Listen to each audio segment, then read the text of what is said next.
শুনেলেন ইসলাম কিভাবে বিকৃত হয়। বাংলাদেশের এক ভণ্ড আছে, সে বলছে আমার কাছে আজরাইল আসবে না জান কবজ করতে, আমার গৌসে পাক আসবে। নাউজবিল্লাহ বলেন।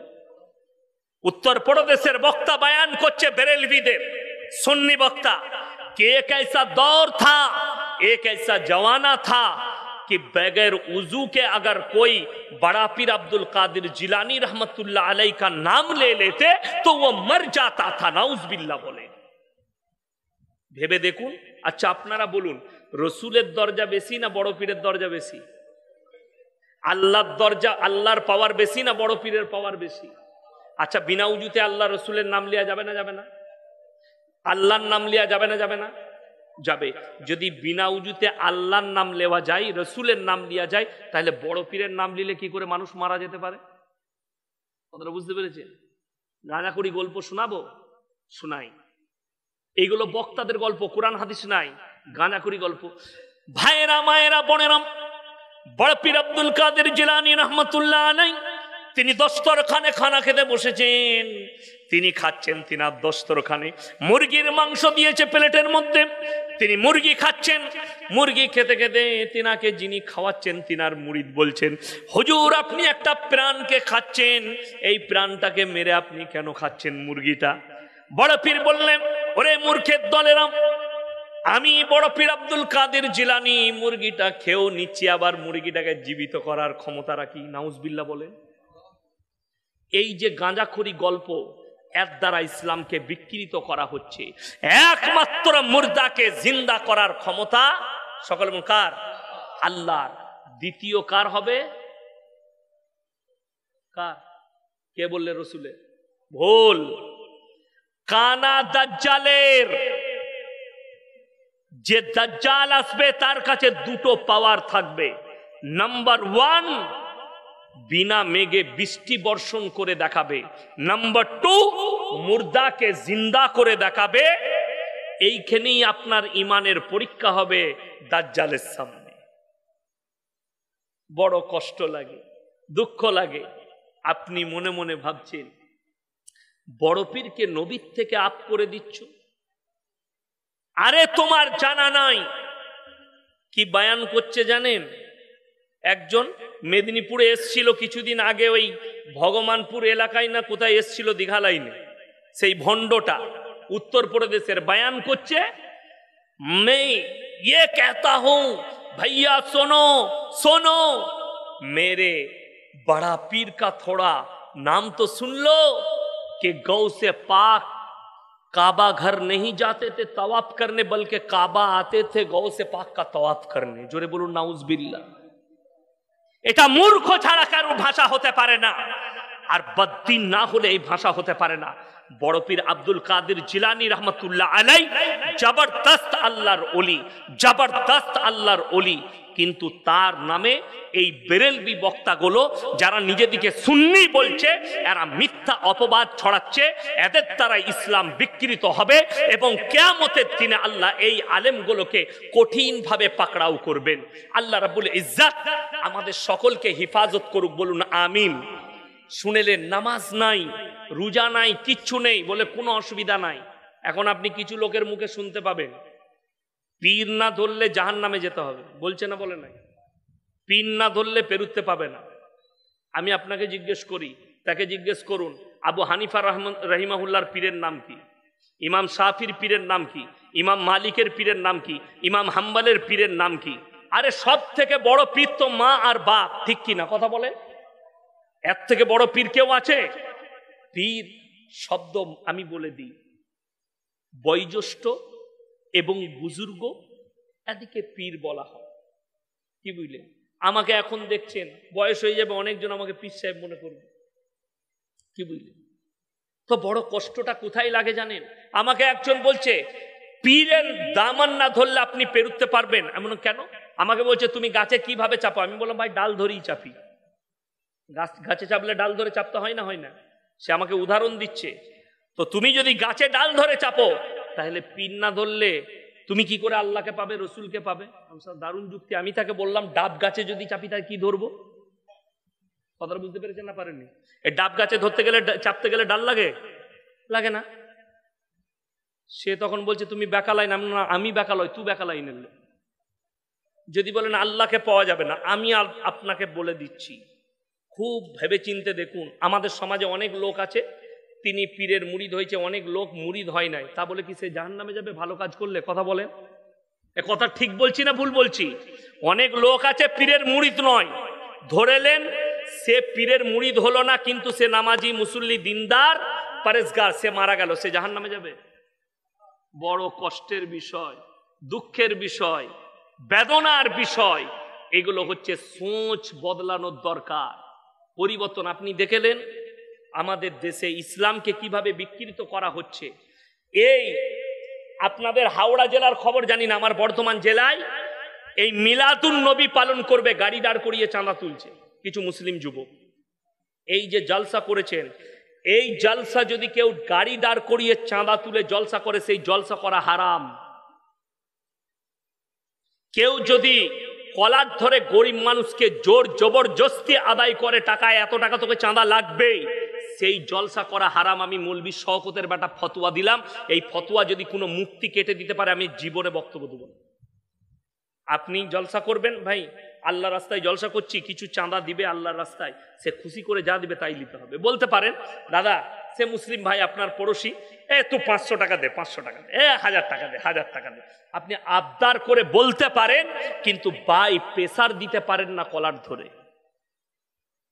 কষ্ট লাগে। বাবার ওরস হবে, গাড়ি দাঁড় করিয়ে চাঁদা তুলছে, আর আপনি কাকে বলছেন? একজন অমুসলিম ভাই চাঁদা তুললে তাকে গালি দিচ্ছেন। তোমারটা ঠিক তারটা ভুল।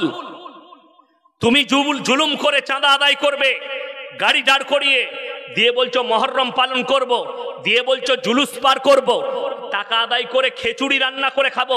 আরে ওই রকম ইসলাম শিখায়নি। গাড়ি দাঁড় করিয়ে লোকের কাছে চাঁদা তুলে দরকার নেই। আপনারা বলুন, গাড়ি দাঁড় করিয়ে চাঁদা তুলে মসজিদ তৈরি করলে সেই মসজিদে নামাজ হবে? চলবে না। মৌলবীরা ফতোয়া দিবে, আপনারা ফতোয়া দিবেন যে মসজিদ হচ্ছে হালাল টাকা এবং ওয়াকফ আল্লাহর রাস্তায় আমি দিলাম, ফি সাবিলিল্লাহ, সাদকায়ে জারিয়া, এইটা হচ্ছে ইসলাম। আপনি জোর জবরদস্তি করছেন মানুষকে।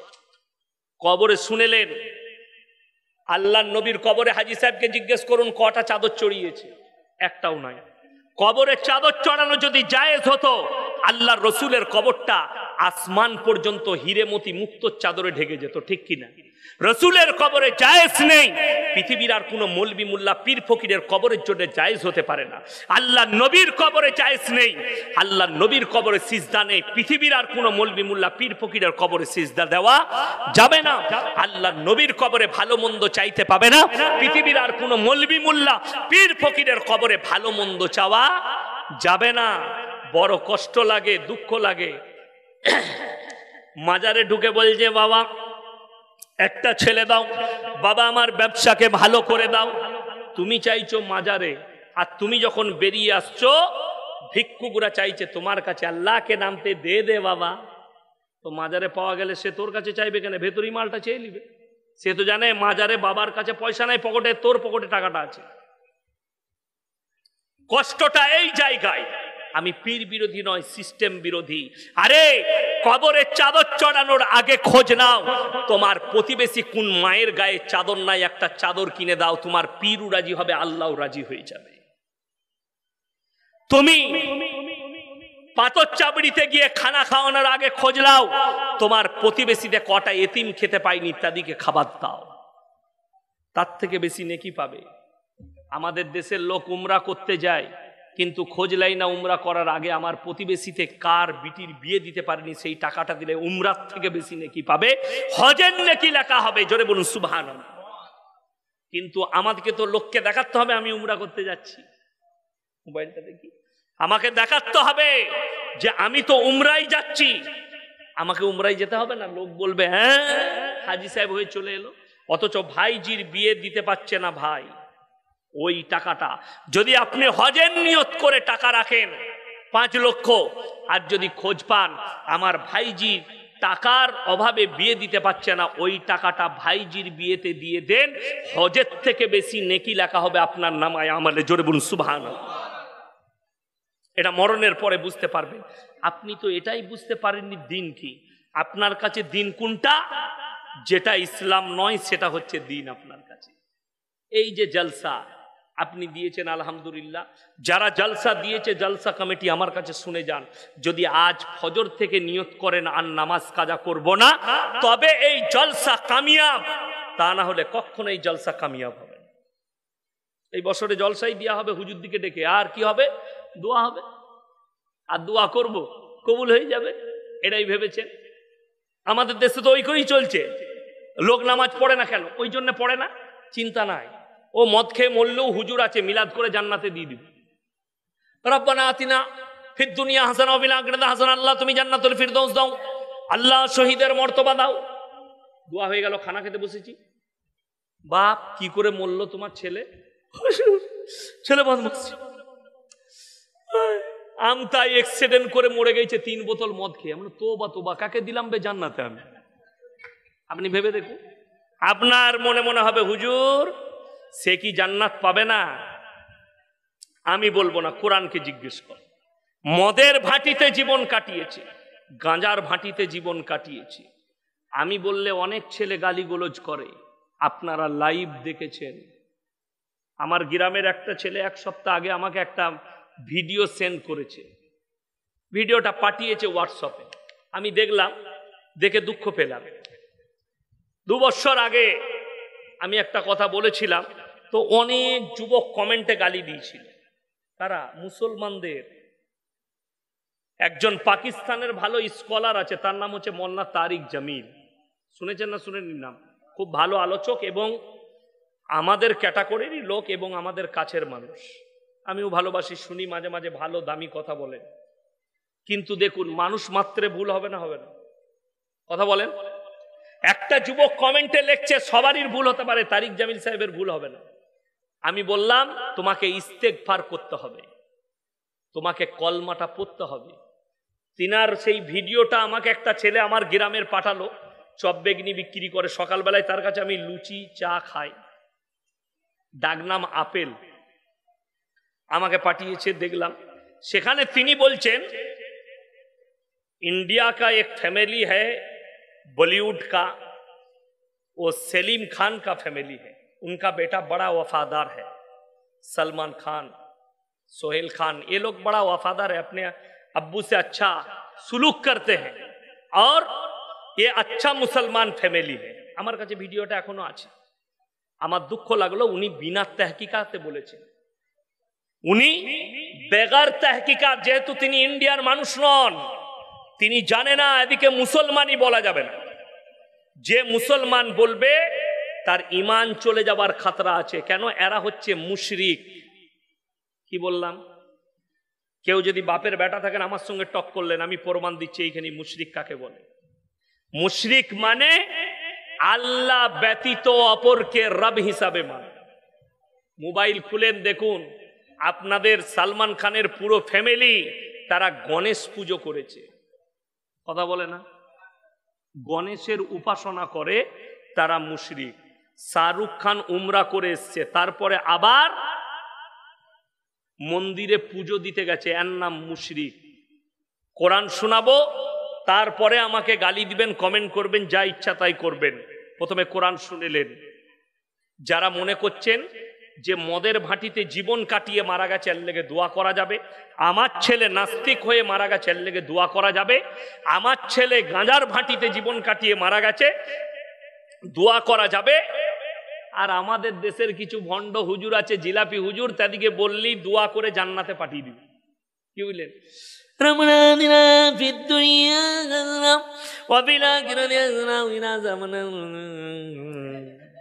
জান্নাত রেডি একদম। খালি জিলাপি দিলি হচ্ছে, ক্ষীর, পায়েস আর বিরিয়ানি, পোলাও। আমাকে যদি 100টা মুরগি খাওয়ান, আমি দোয়া করব, আল্লাহ মুমিনিন মুমিনাত মুসলিমিন মুসলিমাত। আমি কখনো বলবো না আল্লাহ আমাকে যখন ভালোবেসেছে গাঁজা খাকার মদ খাক জান্নাতে দিয়ে দাও। যেই দোয়া করবে সেই মৌলবীকে আগে ফাটাবে ফেরেশতারা, সে আগে কেলানি খাবে, রিহাই নাই। চলুন হাদিসে চলুন। আমার নবী বিশ্ব নবী জানাবে মুহাম্মাদুর রাসূলুল্লাহ, সকলে বলুন সাল্লাল্লাহু আলাইহি ওয়াসাল্লাম। আল্লাহর নবীর কাছে খবর এলো, ইয়া রাসূলুল্লাহ, আপনার চাচা যান যেন মৃত্যুর শয্যায় শুয়ে আছেন, কখন মারা যাবেন। নবীজি ছুটলেন আর হাতটা টিপে ধরে বলছেন, ওগো চাচা, একবার বলুন লা ইলাহা ইল্লাল্লাহ, একবার কলমাটা পড়ে নিন, আমি আল্লাহর কাছে তোমার জন্য কেঁদে কেঁদে ক্ষমা চাইবো। আল্লাহর নবীর চাচা বললেন, আমি যদি বার্ধক্যে কলমা পড়ি লোকে বলবে মৃত্যু ভয়ে কলমা পড়েছে, তাই আমি কলমা পড়তে পারবো না। আমার আল্লাহ রাব্বুল আলামিন সঙ্গে সঙ্গে কোরআন পাঠালেন, ইন্নাকা লা তাহদি মান আহবাবতা ওয়ালাকিন্নাল্লাহা ইয়াহদি মান ইয়াশা। হে আমার বিশ্ব নবী, পৃথিবীর মানুষকে বলো, হিদায়াতের দপ্তরটা একমাত্র আমার আল্লাহর হাতে। আমি যাকে ইচ্ছা করব তাকে আমি আল্লাহ হিদায়াত দেব, আমার ইচ্ছা নেই তাই তোমার চাচা কলমা পড়তে পারবে না। নবীজির চাচা যান চলে গেলেন, চোখ দিয়ে পানি এসছে। নবীজির চাচা দুনিয়া ছাড়লেন। আল্লাহর নবী আল্লাহর কাছে হাত তুললেন, ওগো আল্লাহ, তুমি আমাকে যতদিন না নিষেধ করছো আমি আমার চাচার জন্য কেঁদে কেঁদে ক্ষমা চাইবো। আল্লাহ তাআলা সঙ্গে সঙ্গে আয়াত পাঠালেন, মা কানা লিন নবিয়্যি ওয়াল্লাযীনা আমানু আইয়াস্তাগফিরু লিল মুশরিকিন ওয়ালাউ কানু উলি কুরবা। হে আমার নবী শোনো, নবী এবং মুমিনরা শুনে নাও। এখানে আল্লাহ দুজনকে উপদেশ দিলেন, একজন হচ্ছে নবী আর একজন মুমিন। তোমরা দুজন শোনো, যদি কেউ বেঈমান কাফের মুশরিকে মারা যায়, তারা যদি মারা যায় তাদের জন্য দোয়া করতে পাবে না, যদিও তারা তোমাদের নিকটতম আত্মীয় হয়। নবীজির হাত নেমে গেল। ভেবে দেখুন, নিজের চাচার জন্য আল্লাহ নিষেধ করে দিলে দোয়া চাইতে পাবে না, যেহেতু তোমার চাচা মুশরিক হয়ে মারা গেছে, বেঈমান হয়ে মারা গেছে। হে আমার মুসলমান ভাই, হে আমার যুবক, হে আমার বাবাজিরা, আপনি তাহাজ্জুদ গুজার, আপনার সন্তান যদি নাস্তিক হয়ে মারা যায়, না তার জানাজা পড়া যাবে, না তার দাফন কাফন করা যাবে, না তার জন্য দোয়া করা যাবে। আপনার ছেলে মদের ভাটিতে জীবন কাটিয়ে মারা গেছে, জীবনে আল্লাহ আল্লাহর রসুলের নাম লাইনি, মসজিদের মুখ দেখেনি, তার জানাজা কি করে পড়বে, তার দাফন কাফন কোথায় কি করে করবে, তার লেগে আল্লাহর কাছে দোয়া কিভাবে চাইবে, কোন লজ্জায় চাইবে? এটা একজন শোনালাম। দু নম্বরটা শুনেলেন, পৃথিবীর এমন কোন বাপ আছে যে চোখের সামনে যদি সন্তান পুকুরে পড়ে যায়, নদীতে পড়ে যায়, বাপ ঝাঁপ দেবে না? দেবে না? বিসমিল্লাহ, বাপ ঝাঁপ দেবে।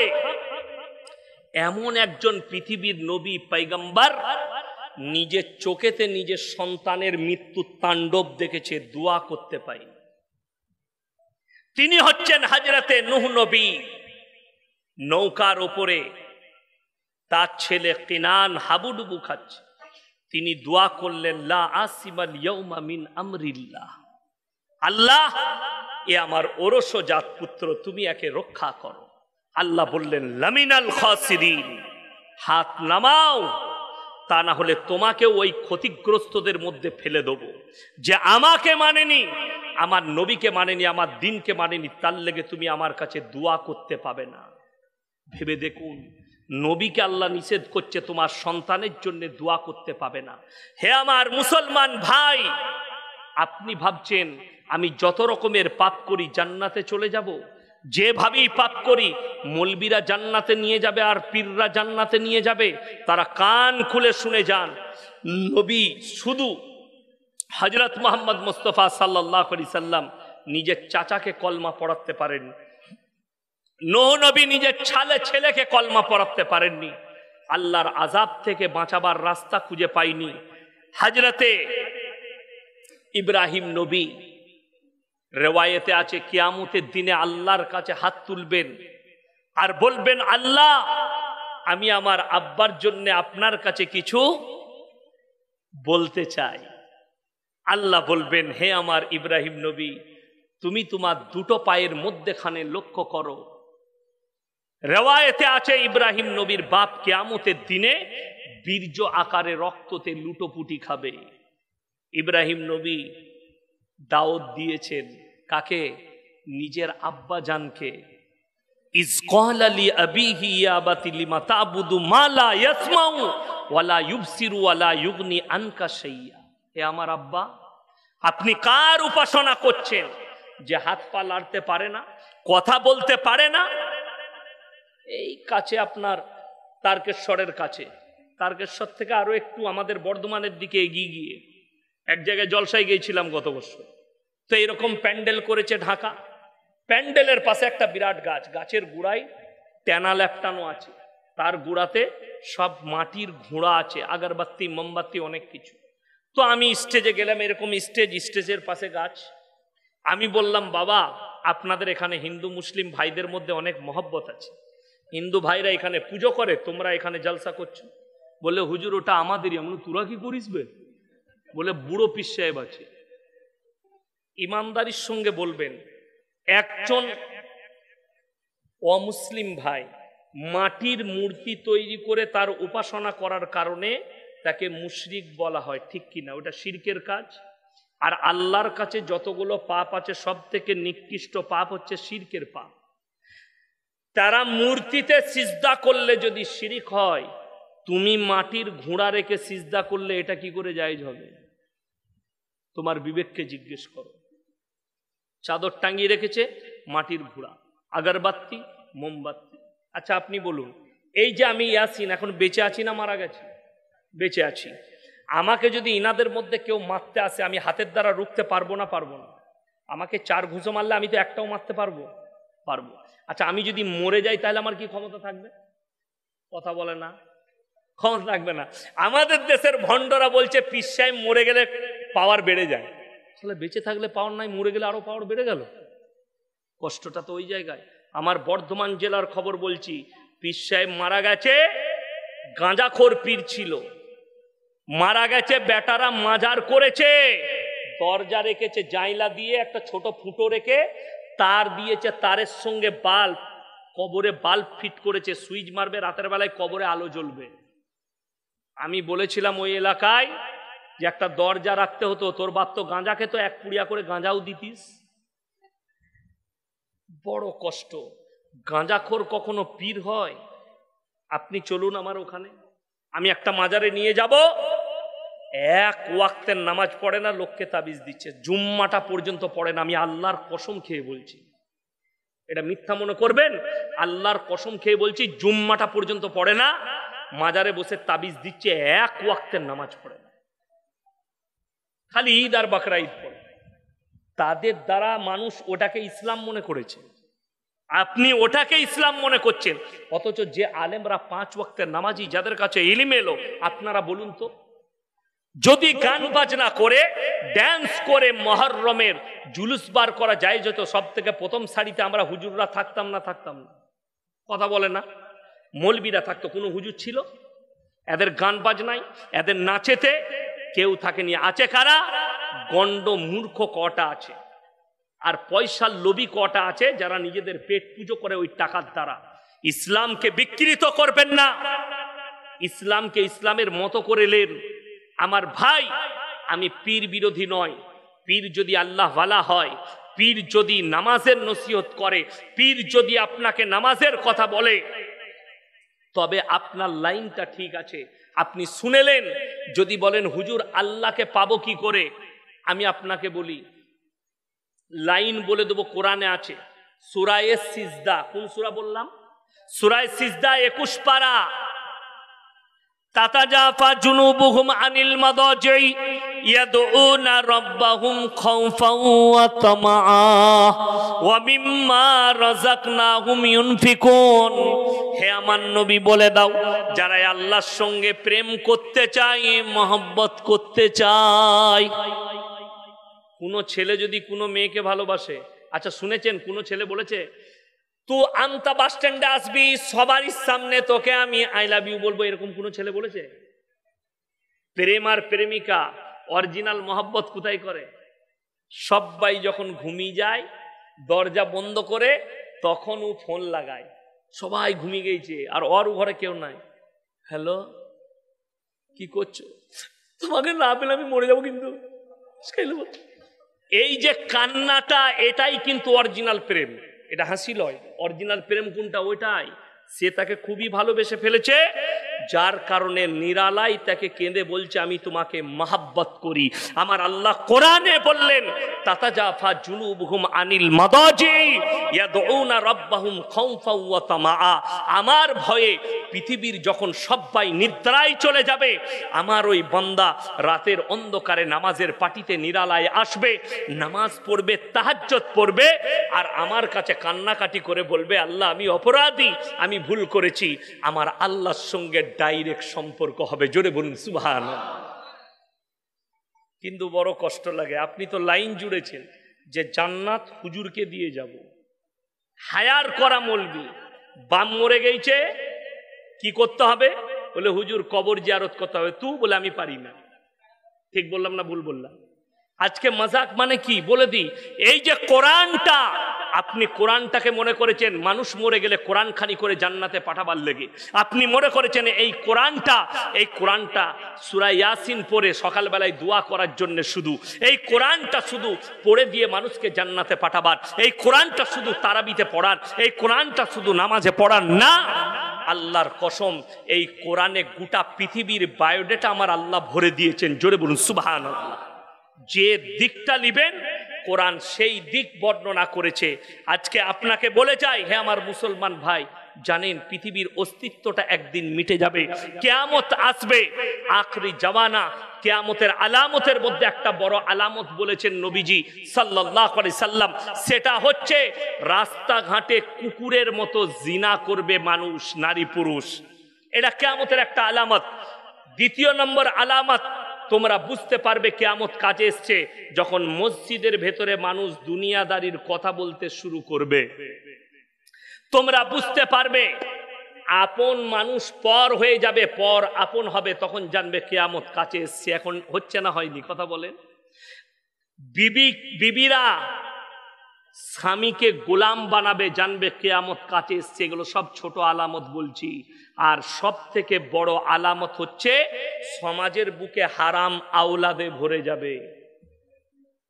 কিভাবে ভরবে এর ব্যাখ্যা বিশ্লেষণ অনেক লম্বা আছে। যে সমাজের একটা ছোট্ট করে বলে দিই, আজকে পরকিয়া লিগেল হয়ে গেছে হিন্দুস্তানের মাটিতে। আপনারা হয়তো অনেকে জানেন পরকিয়া কি করেছে সরকার। সুপ্রিম কোর্ট লিগেল করে দিয়েছে পরকিয়া। একটা মেয়ে যদি পরকিয়া করে, আপনি থানায় গিয়ে কেস করলে কেস হবে না। কেন? ভারতের লিগেল আছে। তোমার বিবিকে তুমি বুঝিয়ে রাখতে পারলে রাখো, না হলে পালিয়ে গেলে কোনো অসুবিধা নেই। এইটা হচ্ছে লিগেল হয়ে গেছে। এইভাবে নারীরা পরকিয়া করবে আর বাচ্চা জন্ম হবে, বাপের নাম হবে তার। শুধু তাই নয়, নবীজি সাল্লাল্লাহু আলাইহি সাল্লামের হাদিস শুনেলেন, মানুষ আর জানোয়ারের মধ্যে পার্থক্য আছে না নাই? কথা বলে না? কিসের পার্থক্য? শুধু আকৃতির, শুধু ব্যবহারের? সব থেকে বড় পার্থক্যটা শুনে যান নারী আর পুরুষের। সব থেকে বড় পার্থক্য হচ্ছে আমাদের। আজকে যদি আমাকে জিজ্ঞেস করেন হুজুর আপনি কে, আমি কি বলবো? মৌলভী শওকতের বেটা বলবো না? বলবো না। আর বাপের নাম লুবো না? মায়ের বাবা? কথা বলে না? বাপের। আপনাদের যদি কেউ কি জিজ্ঞেস করি আপনি বাপের নাম লিবেন না মায়ের? বাপের। আপনি বাপের নাম লিবেন, আমিও বাপের। কেন?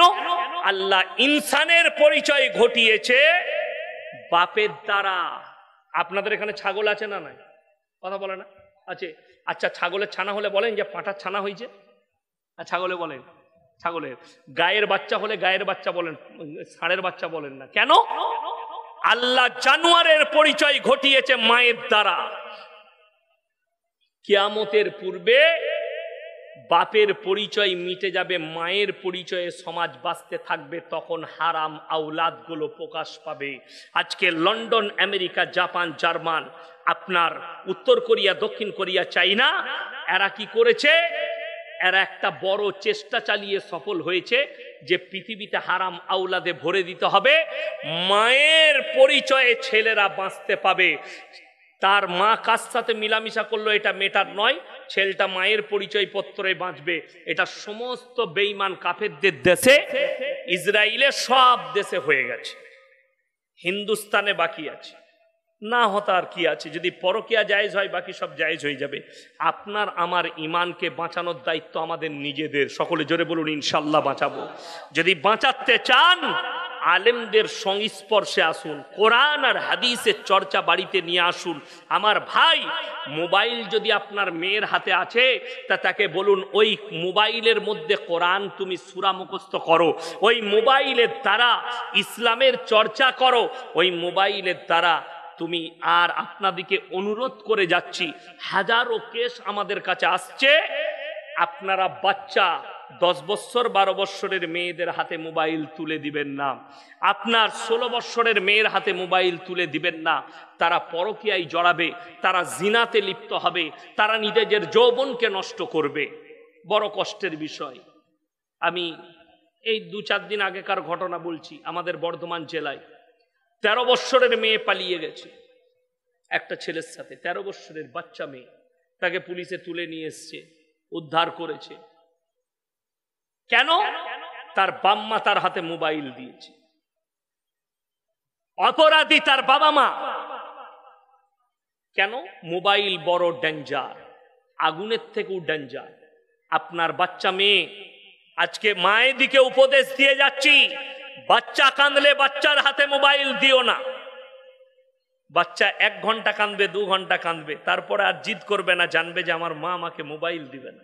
কেন? বাচ্চা ছেলে হচ্ছে তুতা পাখির মতো, তাকে যা শিক্ষা দিবেন সেটাই শিক্ষা নেবে, যা শিক্ষা দিবেন সেটাই শিক্ষা নিবে। মাসনুন দুয়ার বই দেন, হাদিসের বই তুলে দেন মেয়েদের হাতে, তারা নিজেদিকে পর্দা করুক, পর্দাই রাখুক। সমাজ কিয়ামতের দিকে এগিয়ে যাচ্ছে। আপনি মনে করছেন যে দুনিয়ার বয়স বাড়ছে, দুনিয়ার বয়স কমে যাচ্ছে। মানুষ মনে করে আমার বয়স বাড়ে। আরে দুনিয়ার হিসাবে বয়স বাড়ছে, কিন্তু আল্লাহর কাছে হিসেবে আপনার হায়াত দুনিয়াতে কমে যাচ্ছে। কথাটা বুঝতে পারেন?